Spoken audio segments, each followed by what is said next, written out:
ایسے ایسے خوبصورت مناظر دیکھ رہے ہیں صدیق اکبر، دیکھ رہے ہیں صدیق اکبر، کیا کہوں ان کے مقدر پر کہ 3 ہی آرزویں تھیں اور 3 ہی پوری ہو گئیں۔ ہماری آپ کی آرزویں کتنی ہوتی ہیں؟ ہم اپنی آرزوؤں کا قبرستان اپنے دل کو بنا دیتے ہیں، کسی کی آرزویں تمنائیں پوری نہیں ہوتی۔ لیکن کتنا خوش قسمت انسان ہے حضور کی امت کا، میری آرزو ہیں یہ 3 ہیں۔ کون سی آرزو؟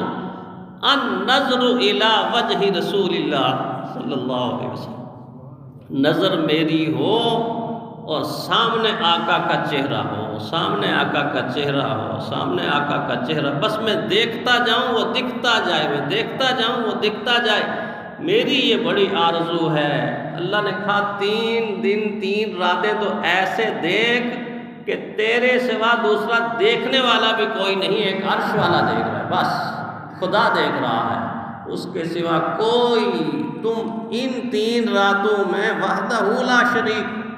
اسی لیے تو عمر رضی اللہ تعالیٰ عنہ بیت کلفی میں کہتے تھے، اے اللہ کے محبوب، غار کی رات، ایک رات کی نیکیاں مجھے دے دو، میری ساری زندگی کی نیکیاں لے لو، میں فائدے میں۔ بڑی خوبی ہے، بڑی خوبی۔ اتنا نور منتقل ہوا کہ پیارے پیغمبر صلی اللہ علیہ وسلم مدینہ میں داخل ہوئے تو پہچاننے میں لوگ غلطی کر رہے تھے۔ صدیق اکبر رضی اللہ تعالیٰ عنہ کو آگے بڑھ کر سلام کر رہے تھے، ابوبکر صدیق رضی اللہ تعالیٰ فوراً پہچان گئے، آگے بڑھے، اپنا رومال اتارا، رومال اتار کر حضور کے کندھے پر رکھ کے پیچھے چلنے لگے تاکہ معلوم ہو آقا کون ہے اور خادم کون،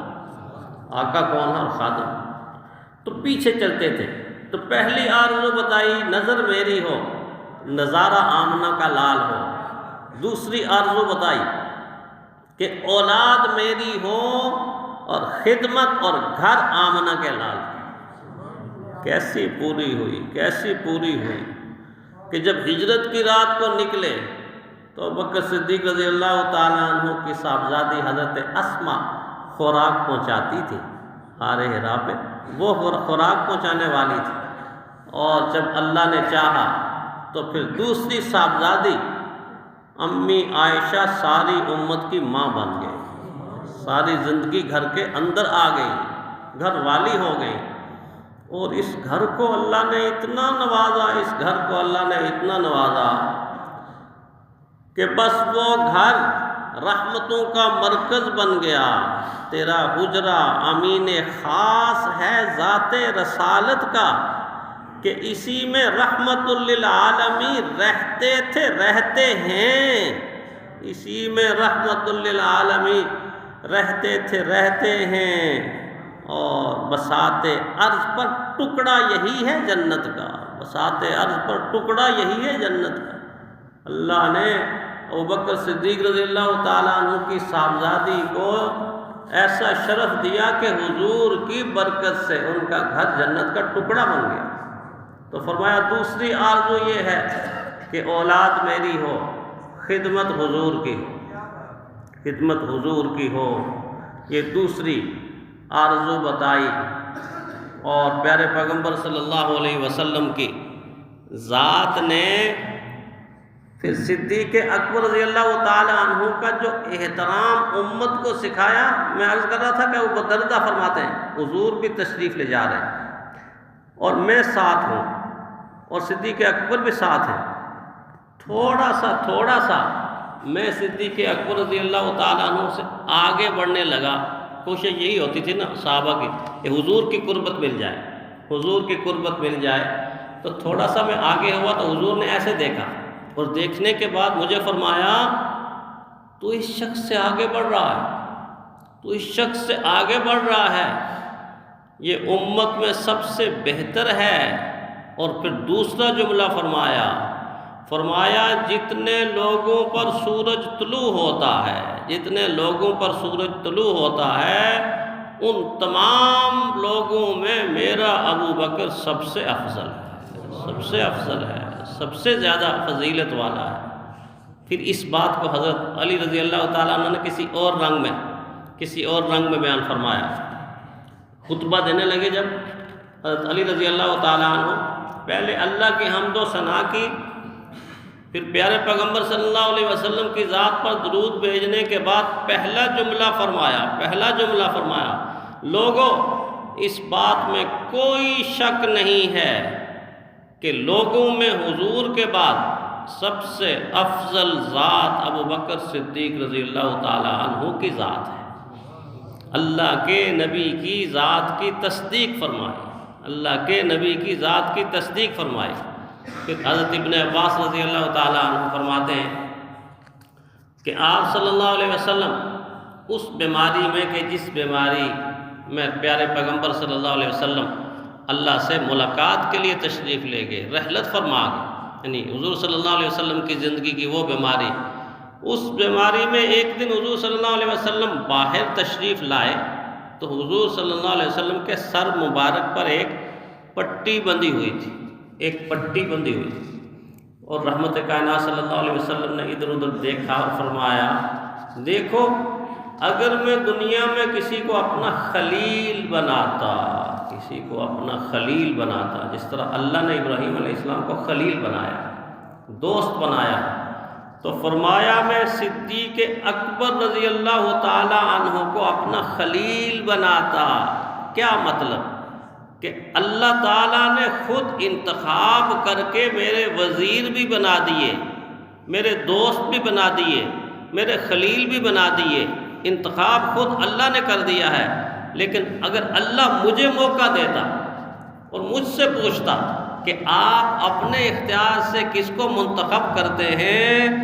تو فرمایا میں ابو بکر صدیق رضی اللہ تعالیٰ عنہ کو اپنا خلیل بناتا۔ اللہ کی طرف سے تو بنا ہی دیا گیا، لیکن ان کو اپنا خلیل بناتا۔ کیا اللہ نے مقام بخشا، کیا اللہ نے مقام بخشا، اور کیا اللہ نے کام لیا۔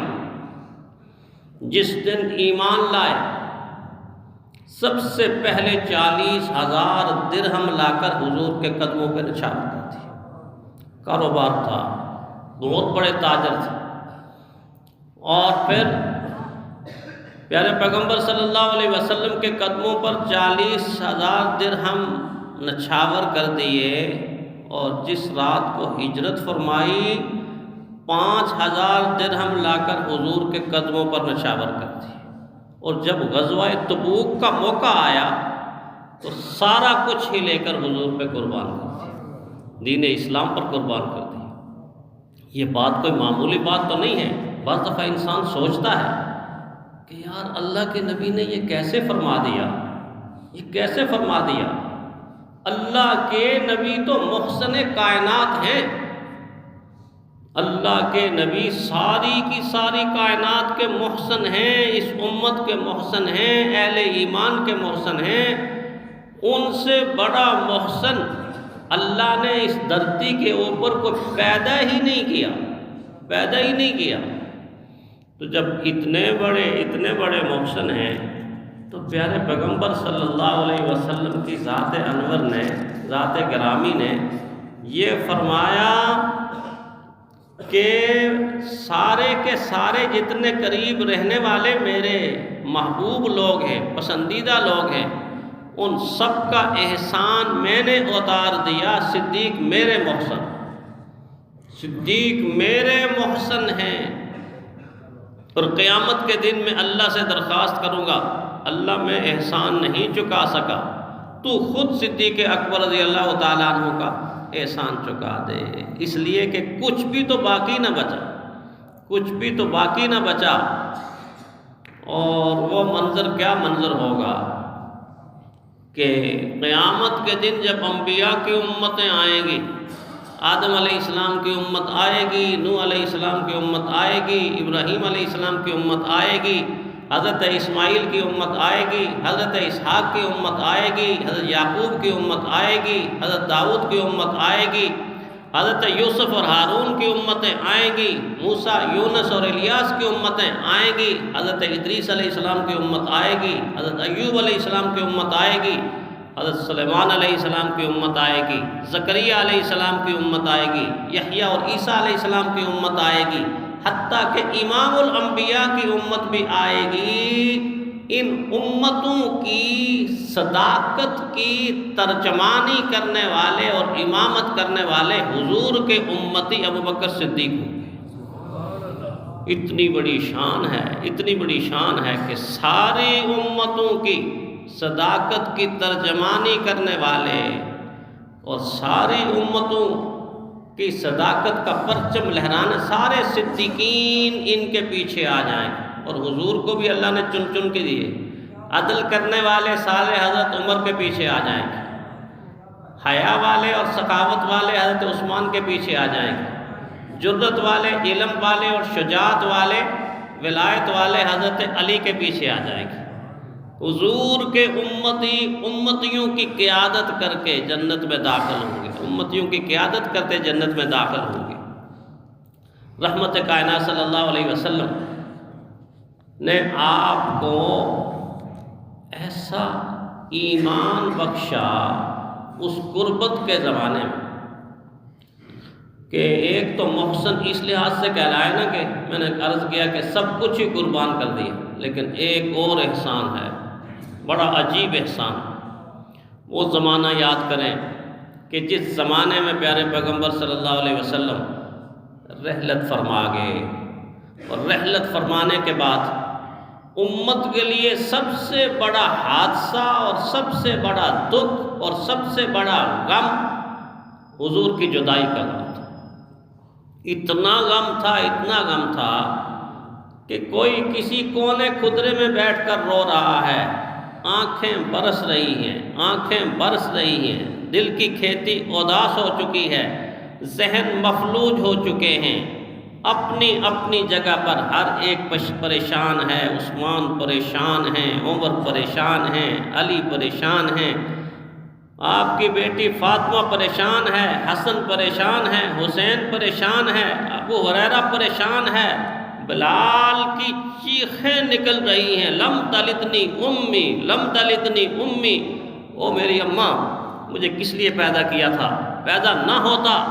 آج کملی والے کا جدائی کا صدمہ نہ دیکھتا۔ اتنی زیادہ غم کی کیفیت صحابہ پر طاری ہو چکی۔ اسی عالم میں صدیق اکبر رضی اللہ تعالی عنہ باہر سے آئے، حضور کے حجرے میں گئے، چہرہ انور سے کپڑا ہٹایا، نبوت کی پیشانی پہ بوسہ دیا، اور بوسہ دینے کے بعد سیدھے باہر آ گئے اور سوچا سب دل چھوڑ چکے ہیں، سب ہمت ہار چکے ہیں،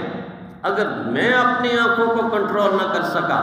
اور میں اپنے وجود کو کنٹرول نہ کر سکا تو اس امت کو سنبھالے گا کون؟ گھر کا سربراہ باپ ہی اگر ہمت چھوڑ دے تو اولاد کو پھر سنبھالے گا کون؟ اور سامنے آ کر قرآن حکیم کی آیت وما محمد الا رسول قد خلت من قبلہ الرسل، یہ آیات جب شروع کی تو آنکھیں کھلنا شروع ہوئی، صحابہ کی، اہل بیت کی آنکھیں کھلنا۔ عمر فرماتے مجھے ایسا لگتا جیسے ابھی آیتیں نازل ہو رہی، ایسی تسلی کا پیغام دیا، اور حضور کی اس سچی خوشخبری کا مصداق بنے کہ لوگوں یہ نہ دیکھو کہ ان کا بدن کمزور ہے، یہ بوڑھا بدن کے لحاظ سے تو بہت کمزور ہے، ایمان کے لحاظ سے طاقتور ہے، ایمان اور حوصلے کے لحاظ سے طاقتور ہے۔ تو ایک احسان امت پر یہ بھی کیا کہ جب امت غمزدہ تھی تسلی کا ہاتھ ان کے سر کے اوپر رکھا اور فرمایا گھبرانا نہیں ہے، اللہ کے حبیب اللہ کے پاس چلے گئے ہیں، روشنی ہمارے پاس ہے، روشنی ہمارے پاس۔ تو پیارے پیغمبر صلی اللہ علیہ وسلم کے یہ جانثار 22 جمادی الثانی اسی مہینے کو انتقال فرماتے ہیں، اور انتقال کے وقت اثاثہ کیا ہے؟ ایک کمبل، ایک پیالہ، ایک غلام بیت المال سے، اور یہ تینوں حضرت عمر کو یہ تینوں واپس لو۔ حضرت عمر کی چیخیں نکل گئیں کہ دیکھ لیں اتنا بڑا سردار اور اتنا بڑا حضور کا لاڈلا دنیا سے جا رہا ہے، اور زبان سے یہ کہہ رہا ہے میرے کفن میں نئی چادریں استعمال نہ کرنا، پرانی چادروں کا کفن دینا، کیونکہ نئی چادریں مدینہ کی بیوہ بڑھیا کے کام آ جائیں۔ ایسے تھے حضور صلی اللہ علیہ وسلم کے رفیق۔ اللہ تعالیٰ ان کے نقش قدم پر چلنے کی ہمیں توفیق عطا فرمائے۔